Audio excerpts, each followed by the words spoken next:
Forgive me my dramatic entrance. I hope you have a damn good explanation for this, otherwise we'll continue where we left off. Come now, will you? I don't want to kill you, otherwise I'd have fought very differently. I'm Thero Naris, voice of the Father. I've been watching you for a while now because I'm looking for someone with your set of skills. And, our little encounter down in the pit erased the last doubts I had about you. Voice of the Father? That accent. You're an outlander, aren't you? Shit. Does that mean I have to explain who the Rhalâta is to you? You're some kind of guild that's controlling the Undercity, right? Right. The Rhalâta is more than a bunch of criminals, though. But we'll get there. Regarding your original question, the Voices are the military arm of the Rhalâta. I'm sure you've seen some of us before. We come into play when a matter needs a strong hand to resolve itself. So this was supposed to be some kind of test? Indeed. Let me get straight to the point. I want to hire you for a mission. Do I look like a mercenary? Well, you look like someone willing to slaughter other people in front of a gawking crowd for a handful of coins. At least that's what you did down there. Don't get me wrong, I don't judge. The pit fighters know what they're getting themselves into. But after what I saw you do down there, I concluded that you're willing to do a lot of things if the pay is right. Or am I wrong? I was down there because I wanted to fight, to clear my head. Not because of the money. I see. How refreshing that you Sun Children always find new, fun ways to kill time. But even if it's just a thrill you're seeking, you'll find it on the mission I'm offering you. Tenfold. Hey, no hasty condemnation. You don't know me at all. Tell me about this mission. Well, actually, it's simple. I want your help in killing someone.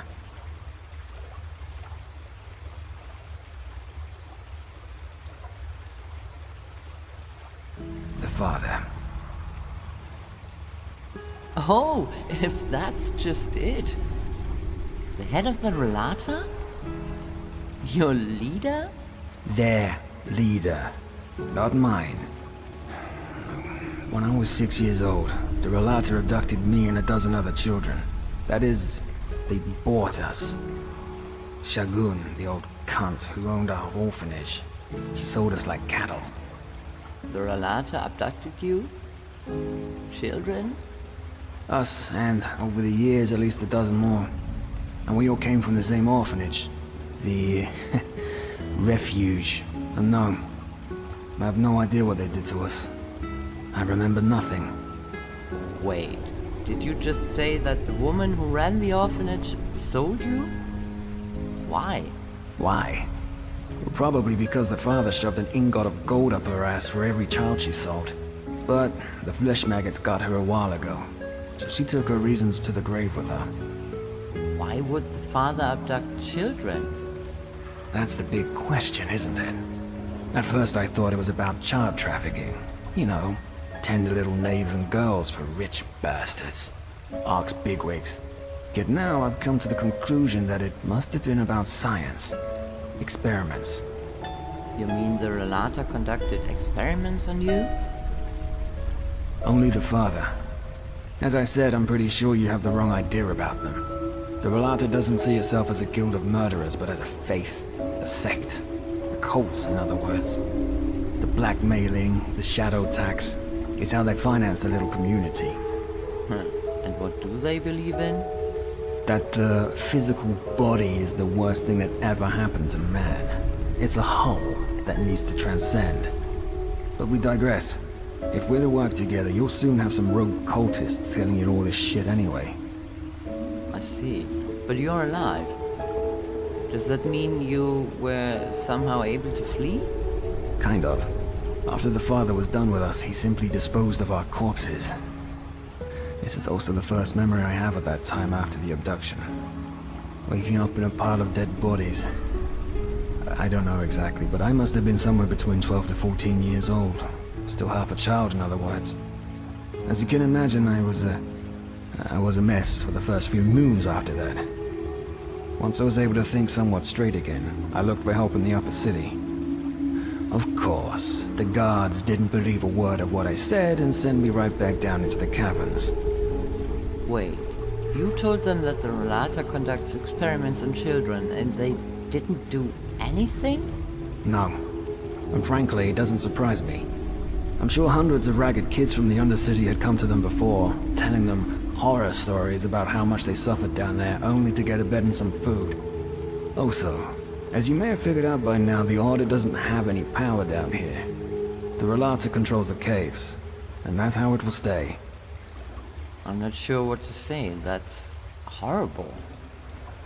Many things are horrible. Still they happen. Yet now you're a voice of the father and intend to kill him. So you're some kind of infiltrator? Correct. Let's put it this way. I came to realize that no matter how much I cursed and cried, nobody would come to my help. So I decided to take matters into my own hands. I taught myself how to survive, and how to fight. And years later, entered the dust pit for the first time. One of the voices saw how well I could fight, and offered me to study the Rhalās. Rhalās? Their codex, their holy scripture, written by the father himself. I shaved my head and became a scion, the lowest rank. How long ago was that, your initiation? 8 years ago. And nobody recognized you? Not even the father? The father doesn't bother with most Rhalâim, especially not with the scions. Also, when they discarded me, I was still a child. Now, I'm a man. So you're out for revenge? Revenge? Yes. I want this monster to pay for what he did to me and the others. And I want to make sure that it will never hurt anyone again. Ever.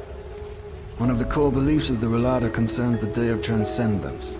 It's the day when every Rhalâim who's ever proven him or herself worthy leaves their body to continue existing as an immortal, immaterial being. And they also believe that this day is imminent, since the Father found a way to achieve transcendence for himself and for his lambs. In the weeks to come, it will set out an expedition to the Frostclip Mountains. Since this expedition will be an extremely dangerous undertaking, he will bring along almost a dozen of the best mercenaries available. You will be one of them, and together, we will kill the Father. And you're telling me all this just because you saw me fight? I'm telling you this because I need someone who knows how to kill. Better than the usual cutthroat you find down here. And you seem to be that someone. Also... never mind. As I said, you can fight. That's enough. And how can we convince the father to hire me as a mercenary? By doing something that impresses him. As you can imagine, the Rhalâta already has its stock of sellswords they rely on. But if we do something that impresses the father or the first seer, it might be enough to convince him to hire you. Look, I know how shaky it sounds, but it's our best bet. So, are you with me or not? Sounds like a bloody risky plan. Sounds interesting. I'm in. Good. Meet me at the Wailing Tree, 2 hours from now. Here. This'll help you get back to the Undercity in case you need to return to the surface before our meeting. Stay safe. There you are. Ready? What's the story behind that tree? Tree? Oh, yeah, sure. The people down here call it the Weeping Tree. They believe that the Black Guardian, once a year, fulfills one of the wishes they write onto these notes. Superstitious nonsense, of course. They might as well send their wishes to the Blue Island Coalition. Oh, please don't mention them. But I see. Either way, ready to set out? You're not wearing the garments of the Rhalâta. How come? What do you think? Because we don't want to draw any attention. If somebody sees me walking around with you, it won't be the end of the world, but I don't want to cause unnecessary problems. Point taken. Ready. What's the plan? First a question. Have you ever heard of the Night of the Blind Daughters? No. A massacre that took place 20 years ago. It was at the farmer's coast, around midsummer. The farmers had just put out the lights after a long day's work. Suddenly, shrouded figures showed up out of nowhere, with steel masks covering their faces. They broke into the houses and killed anybody who dared to stand in their way. While they merely wreaked havoc on most of the farms, any family with a daughter between 12 and 16 winters was less lucky. All in all, these masked people took 10 daughters that night and carried them away. They were found 1 week later. They lay on the Penny Road, mutilated with their eyes sewn shut. 1 girl each mile. But why? To this very day, no one knows. However, there are theories. Do the names the Black Libra and J.L. Tennyson ring a bell? The Butcher of Ark. Tennyson? Wasn't he some kind of serial killer? Who took his own life? Yes. Thing is, in this book he left behind, Tennyson claims to have been part of a cult called the Black Libra. Even nowadays there are still scholars that deny its existence. But according to Tennyson, they see themselves as some kind of counterbalancing power. They make sure that malice and sin, they don't gain the upper hand in this world, and that the scales of good and evil thus stay in balance. And that's why they murdered those girls? That doesn't make any sense. Well, this is where it gets bizarre. Normally the Libra only kills people who have already sinned. Tyrants, rapists, murderers, and so on. Which is also why the attack on the farmer's coast didn't make any sense, and still doesn't for most people today. However, the father has a theory. So he's an expert of the Black Libra too? Well, he does have an avid interest in them. Let's put it this way. He has dug up every little bit of information that there is. But we'll come to that later. What's his theory then? Why did the Black Libra murder those girls? According to the father, the Black Libra chooses their sinners through the dreams of some kind of holy child. The dreams are interpreted by the Libra's priests who extract the names and faces of evildoers from them. However, the child doesn't just see people who have already sinned. She also sees evil in its inception. Thus, the Libra might decide to kill a boy before he becomes a tyrant, or a girl before she gives birth to a murderer. I know, it sounds insane, but that's what it is. But apparently the Libra fully believes in this principle. The child is omniscient. What a pile of horse shit!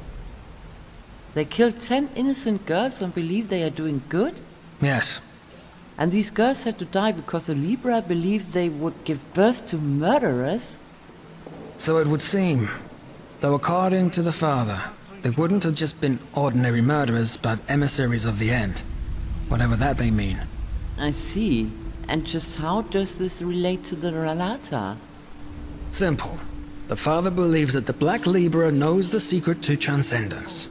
This is why he's been studying Tennyson's books like a madman. Especially one in particular, in which he describes the initiation ritual he underwent to become one of their assassins. And I also think that this temple in the Frostcliff Mountains is somehow related to the Libra. Long story short, apparently the pages of Tennyson's original manuscript describing the initiation ritual in detail were forcefully torn out, and the father wants to find them. And you want me to find them, right?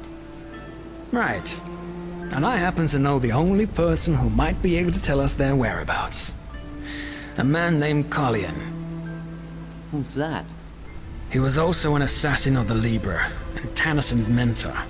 In other words, an unscrupulous piece of shit that did nothing but murder people for decades, guilty, the innocent alike.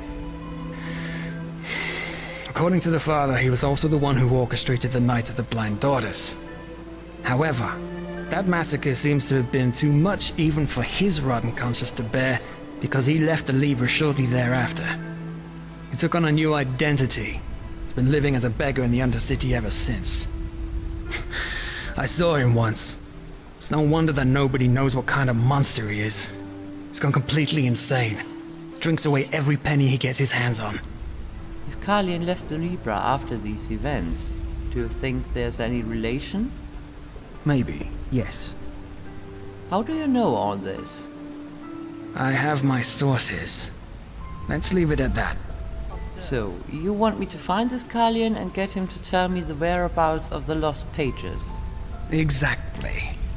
If we bring them to the First Seer and I tell him how I couldn't have done it without you, he might consider hiring you for the expedition. That's the plan.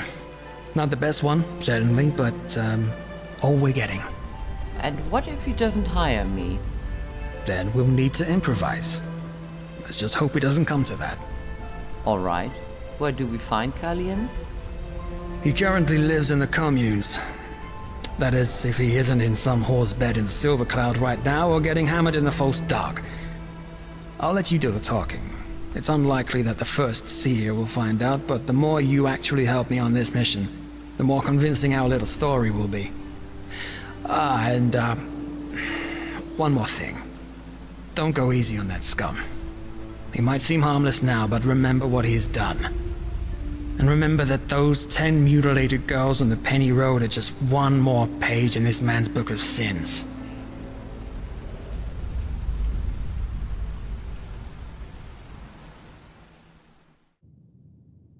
Well, look at that. Our friend has a visitor. Get out of here. What? I said, get out of here. We need 10 minutes. Afterwards, you can fuck as many men as you want. Of course, my lord. At once.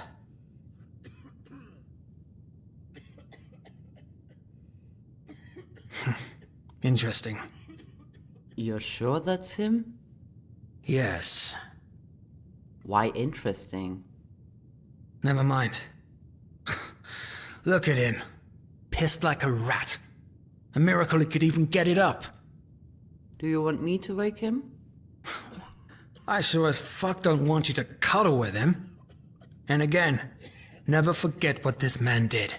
He may look pathetic, but that doesn't change the fact that he orchestrated the murder of 10 girls. Innocent girls. How could I forget? Hey, wake up. Yeah, who are you? Nylok is tired. Nylok needs sleep. Shut up. I'm the one asking the fucking questions here. Oh, of course. Nylok understands. You remind him of Kalian when he still lived. So much anger in you, so much hatred. Kalian knew this feeling too well. This anger, this cold, rotten wrath. And then the dream came and showed him his calling. But he was so blind, he didn't see where the road led him. Only when those little flowers' corpses lay dead in the dust did he see what he had done, what he had become. Now Kalian has been punished. He's dead, and Nylok deserves to suffer for eternity. So it's true. You left the Libra because you regretted what you had done? Regret? No, Kalian had regrets, yes, but Nylok isn't worthy of these feelings anymore. Regret is a pure feeling, as is absolution, but Nylok doesn't deserve purity. So he hates himself, hates his pathetic existence, hates himself for all the suffering his old skin brought upon the world. According to Tennyson's biography, the Libra kills anyone who tries to desert. Why are you still alive? I told you! Because Nylok buried his old skin. The Libra doesn't care about Nylok. Why should they? He's vermin. Why did you do it? Why did you order the murder of those girls, damn it? Why? Because the decrees demanded it. And the decrees don't lie. They never did, and they never will. Wait, you actually still believe this nonsense? That those girls would have given birth to monsters? Aren't you listening? The decrees don't lie. Those little flowers had to die, because if they had not, something terrible would have happened. Kalian knew, Nylok still knows, but still, it broke him. All their pain, their tears, their suffering, their screams. It was too much to bear, even for him. But how do you know? The decrees never lie. You're babbling nonsense. How much did you drink? How much? He doesn't remember. He always drinks when he has the coin for it. He sniffs, and sometimes, when the people are generous, he buys himself a night with Anna. They're the deeds of a coward, and he knows it. But the brandy, the dust, and Anna, they help him forget. Help him ease the pain. Either way, we're here for a reason. We're looking for the lost pages. Pages? Naylock doesn't know what you mean. Now please, go. Naylock is tired and needs to sleep. All right. Let me rephrase my friend's words.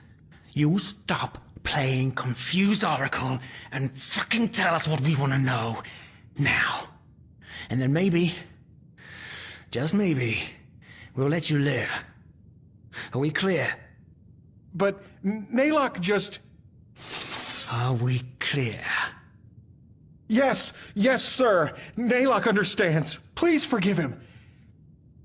So, the pages. Yes, of course, the pages. Naylock remembers. Caerleon tore them from Tannerson's book before the world could see them.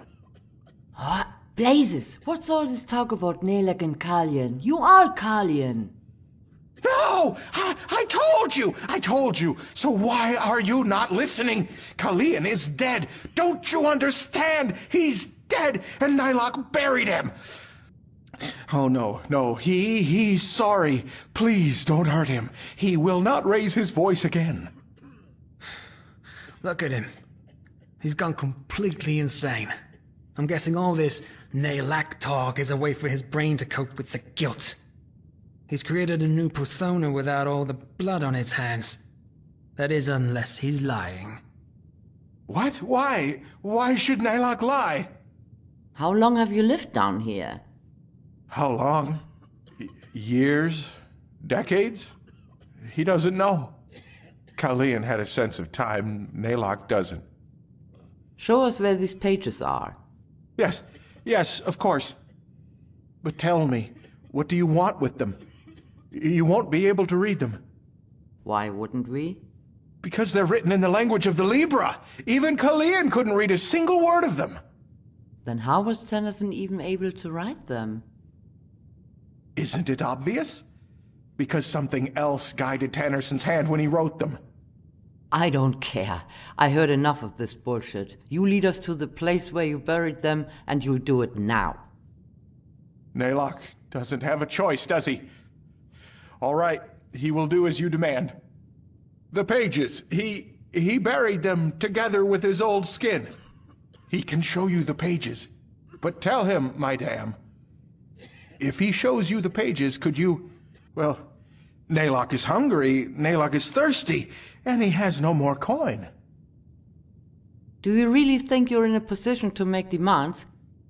You're a god's cursed murderer, and you'll be lucky if we let you live. But... Good. Naylock understands. And maybe you're right. You treat him like what he is. Vermin. Human waste. Come, follow.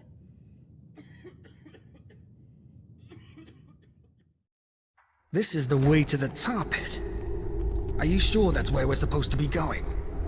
I warn you, if this is a trap... It's not, my sir. Naylock is vermin, but he knows when he has to obey. You can trust him. I won't. But fine. My sir, Naylock has a question. What? Your face. You seem familiar. Are you certain that you have never met Naylock before? How would I know? Maybe.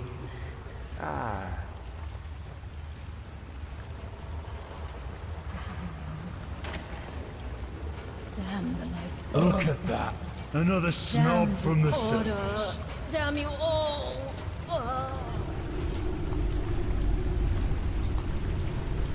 Ahoy!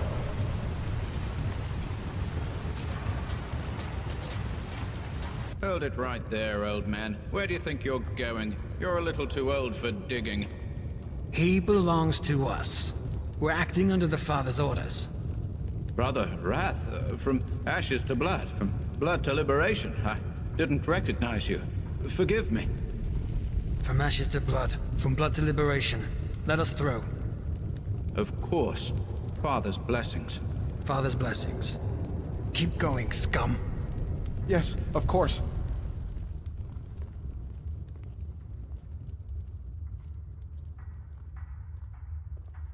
Yes, we're here.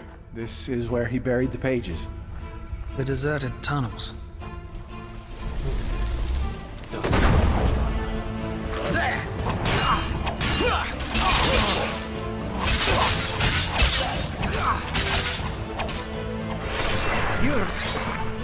Look out!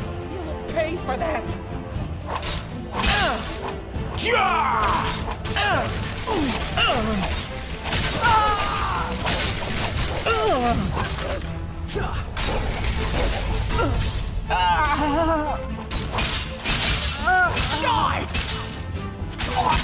Waste of time.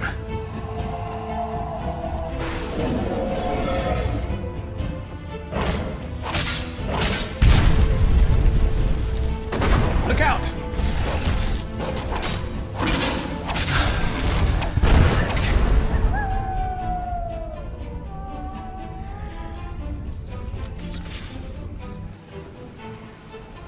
There.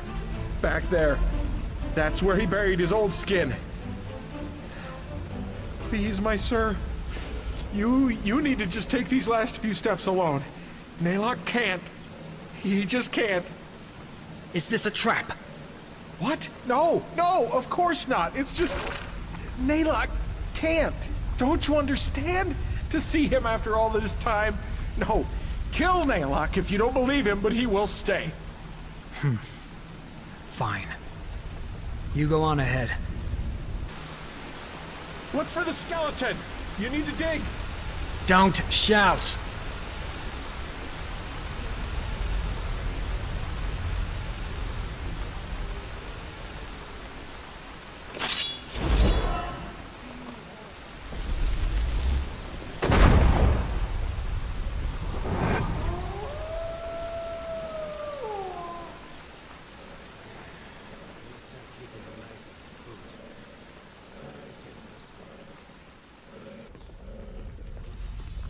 Look out!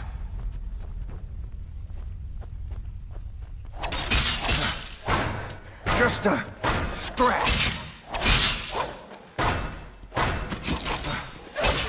Just a scratch. Die, damn it! Skeleton. I'm not seeing anything. Let's look around. Farrell, over here. Let me see. Yeah. Well, that looks promising. Then I guess we need to dig. Come help me. Here we go. This must be it. Pretty big. What the blazes did he put in there? What's that smell?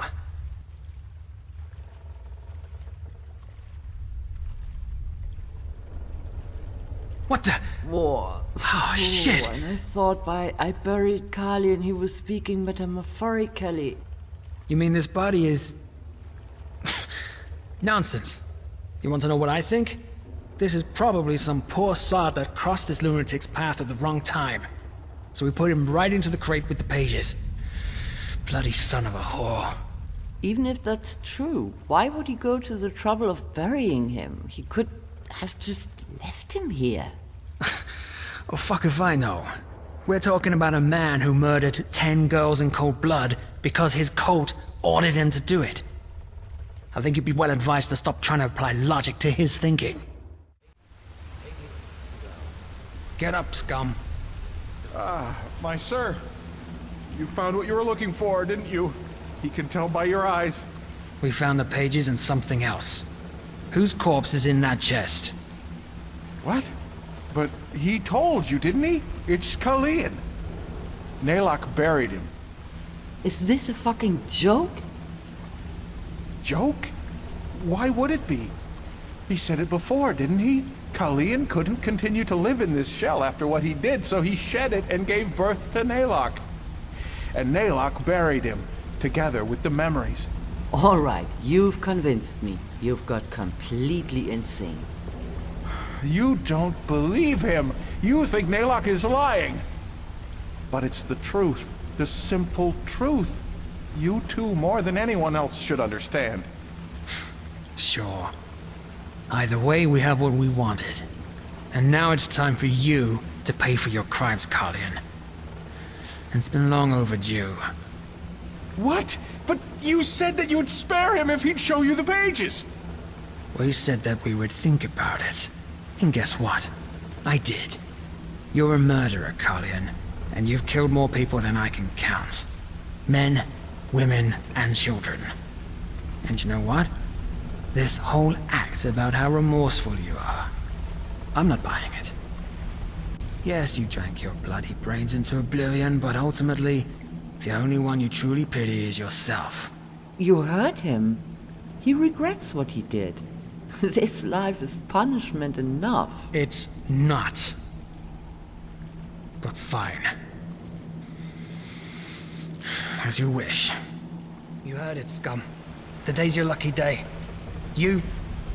Letho. What? Naylock remembers. By the name of the sun, you were in the refuge orphanage, you and your friend, Letho. What do you know about the refuge? He... Back then, before the flesh maggot plague, when Naylock was still strong, the Kyranian woman who ran the orphanage gave him work. Don't you remember? He carried crates, he cleaned the floor, he cooked. That was you?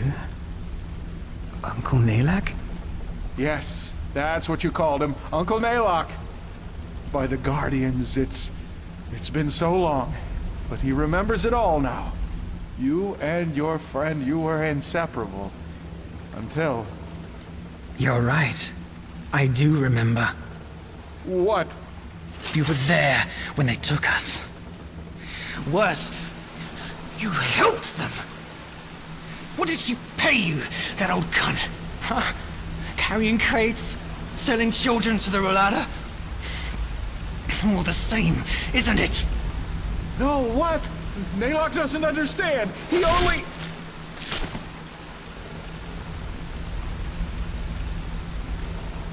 Let's go. Wait, you knew him? Yeah. His face seemed familiar, but I just couldn't place him. So he worked in that orphanage you grew up in? The refuge? Yeah. We called him Uncle Naylock. Shagun, the matron, gave him work as a gopher. He wasn't as much of a wreck back then. Can you believe it? A former serial killer working in an orphanage. Apparently the old cunt liked to surround herself with people as rotten as she was. And you think Carlion helped the Rhalâta with the kidnappings? I know it. He'd been there the night it happened. One of us, Wilma, she refused to go.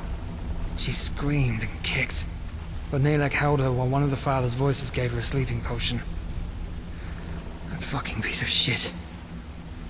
And who was this Letho Carlion mentioned? It doesn't matter. Okay. What now? Well, as I said, we're done here. Next we need to bring the pages to the first seer, which will, hopefully, encourage him to consider you as a mercenary for the expedition. But we'll see. Before we do that, though, we need to discuss a couple of things. We cannot afford a single mistake if we want this to work. Meet me in my hideout tomorrow morning, alright? It's a small abandoned warehouse in the main cavern, right before the path up to the city. There's an old poster of the theater right next to the door. That's how you recognize it. The dark corners of our minds. Why don't we just meet in the arena square? That would save me the hassle of searching for it. Because the risk's a lot higher that somebody will see us? Fair enough. But I have to show my face in the temple. I'm sure they're already concerned about where I'm running around. So I don't think I'll be able to be at your hideout tomorrow morning. Give me some more days, okay? Until then. And, good work.